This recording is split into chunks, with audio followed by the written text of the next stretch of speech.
Hello everyone, ఈరోజు మనం kidney stones కోసం తెలుసుకుందాం. అసలు కిడ్నీ స్టోన్స్ ఎలా ఫామ్ అవుతాయి, లాంగ్ టర్మ్ ఆల్కహాలిక్ తీసుకున్న వాళ్ళకి కిడ్నీ ఫెయిల్యూర్ అయ్యే ఛాన్సెస్ ఉంటాయా లేదా? 95% లాంగ్ టర్మ్ ఆల్కహాలిక్ కన్జప్షన్ పేషెంట్స్కి ఖచ్చితంగా కిడ్నీ ఫెయిల్యూర్ అయ్యే ఛాన్సెస్ ఉంటాయి. కిడ్నీ అనే కాదు, కిడ్నీతో పాటు లివర్ కూడా కొలాప్స్ అవుతుంది.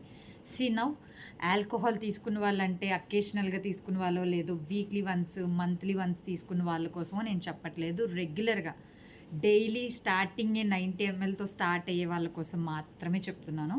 సో అటువంటి వాళ్ళు ఎవరైతే ఉంటారో వాళ్ళకి లాంగ్ టర్మ్లో ఖచ్చితంగా కిడ్నీ ఫెయిల్ అయ్యే ఛాన్సెస్ ఉంటాయి.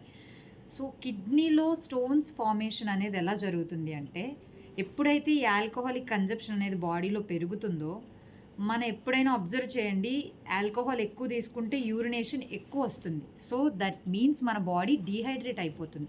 ఎప్పుడైతే డీహైడ్రేషన్ అనేది బాడీలో జరుగుతుందో స్టోన్ ఫార్మేషన్కి అనే దానికి ఒక వే ఇస్తున్నట్టు అనమాట.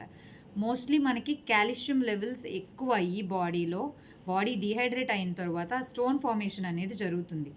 స్టోన్స్ అనేవి ఎప్పుడూ కూడా కిడ్నీస్ ఇక్కడ ఉంటాయి, ఈ ఏరియాస్లో ఫామ్ అవుతాయి. ఐదర్ కిడ్నీ దగ్గర కానీ లేదా యూటీఐ దగ్గర కానీ ఫార్మేషన్ జరుగుతాయి.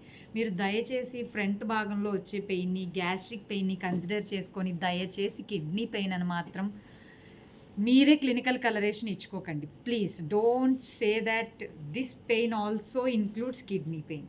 ఓకే, గ్యాస్ట్రిక్ పెయిన్ అనేది ఎక్కువ మసాలా తీసుకోవటం వల్ల కానీ, లేదా మార్నింగ్ బ్రేక్ఫాస్ట్ స్కిప్ చేసి డైరెక్ట్గా మధ్యాహ్నం మీల్స్ తినే వాళ్ళకి కానీ ఎక్కువ గ్యాస్ట్రిక్ పెయిన్ కంప్లైంట్ అనేది ఉంటుంది. హై మసాలా ఫుడ్ కానీ లేదా అవుట్ సైడ్ ఫుడ్ ప్రిఫర్ చేసే వాళ్ళకి మోస్ట్లీ 95% గ్యాస్ట్రిక్ పెయిన్ అనేది ఎప్పటికప్పుడు రావడం జరుగుతుంది.